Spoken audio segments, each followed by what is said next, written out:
হাসিফ ভাই, আচ্ছা আমি একটু কথা বলি আপনার সাথে। যেটা হচ্ছে এর আগে আমি দেখছি একটা অ্যাপেল 50 প্রো ম্যাক্স ইউজ করছেন, ওটা আপনি সেল করে এখন স্যামসাং S24 আলট্রা ইউজ করতেছেন।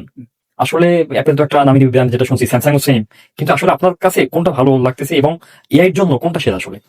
বেসিক্যালি আপনার হচ্ছে স্যামসাং এবং হচ্ছে আপনার অ্যাপেলের যদি তুলনা করা হয়, প্রত্যেকটা ফোনের মানে পার্সোনালি কিছু বিশেষত্ব থাকে। তো সেই জায়গা থেকে আমি যেহেতু দুইটাই ইউজ করছি, তো সেই জায়গা থেকে যদি বলি স্যামসাং অনেক দিক দিয়ে আগে আছে। আচ্ছা। আপনার স্যামসাং বেশ কিছু দিক দিয়ে আগে আছে, যেমন ডিসপ্লে থেকে শুরু করে আপনার আউটলুক সবকিছু মনে করেন স্যামসাং এর বেটার।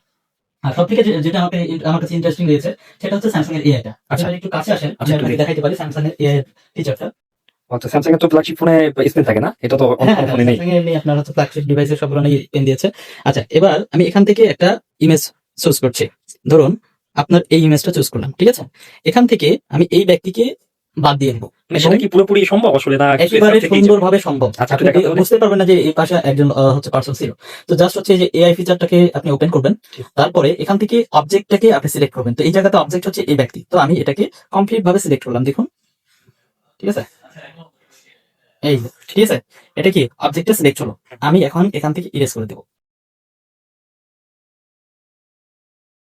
দেখুন। এবার হচ্ছে রেজাল্টটা দেখুন। এটা তো পুরো ম্যাজিকের মতো মনে হলো। এটা আপনি কিভাবে সম্ভব? দেখতে পাচ্ছেন এখানে কিভাবে সম্ভব এটা? সবকিছু একেবারে ন্যাচারাল, এবং মানে এই পাশে একজন যে ব্যক্তি ছিল, মানে এটা অসম্ভব, দেখা অসম্ভব, বুঝতে কিভাবে পারবেন, সম্ভব এটা? কেউ বুঝতে পারবে না। এই ছবি এখন অসাধারণ। আপনারা কেউ বুঝতে পারবে না। আচ্ছা।